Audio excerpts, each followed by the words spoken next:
I'm going to let Matt talk to us about the importance of voting and why we all need to get out to the polls and vote for pro-life candidates. Yeah, it's all you, Matt. All right. How many of y'all registered to vote? I'm not. All right, the time to get registered to vote was last week. All right, so especially in this cycle, because to someone who follows politics as much as I do, and this is, like you said, a nonpartisan group that we have, but to someone who's I guess you could almost consider myself a political junkie. I can't get enough of it. I watch the news constantly, and when you notice that pro-life candidates and the pro-life movement is set to make big gains this year, and we've got to help out in every way we can.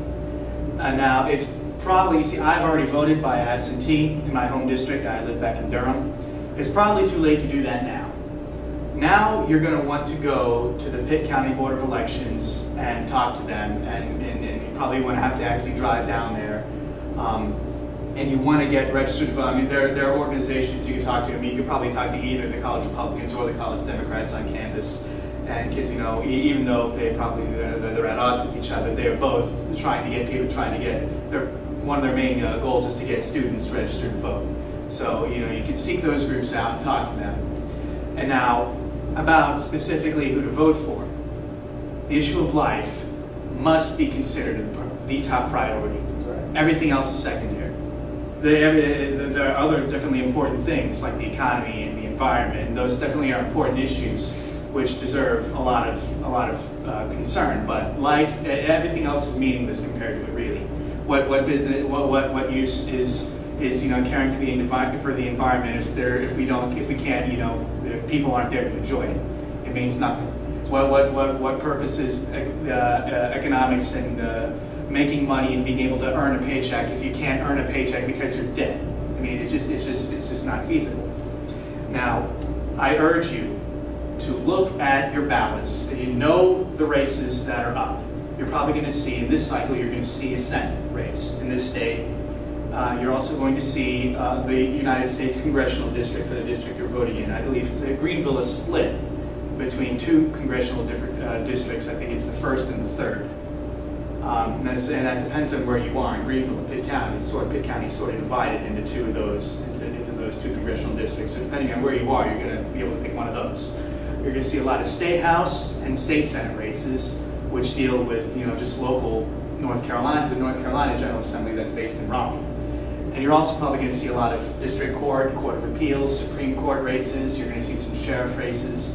And I urge you, most importantly, to look up the candidates, Google them, go to their campaign websites, look where they see on the issues, and especially abortion. Especially that issue, to look and make sure that they are pro-life. And if they are pro-life, you should give them your vote, because that is our main priority. Questions?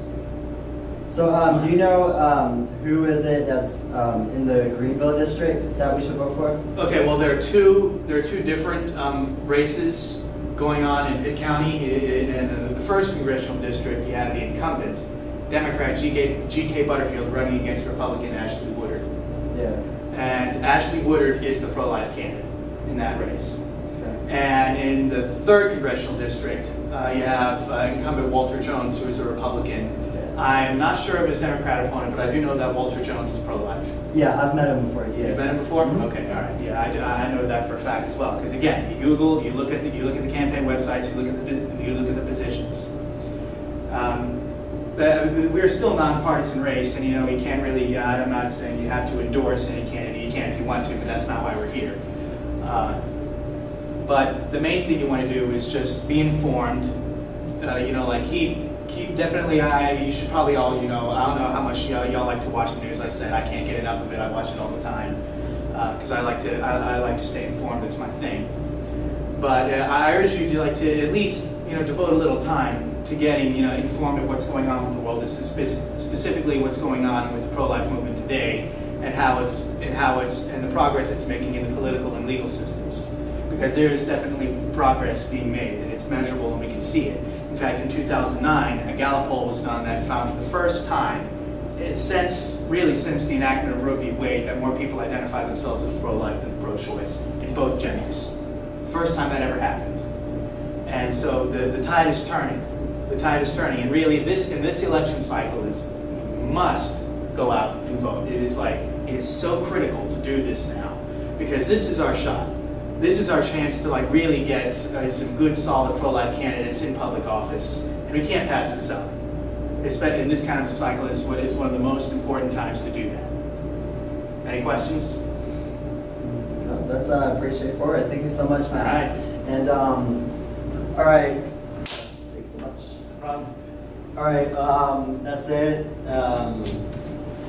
I guess, yeah, if you want to just go ahead and turn that off as I do a little awkward outro for the viewers at home. Well, that's my mama.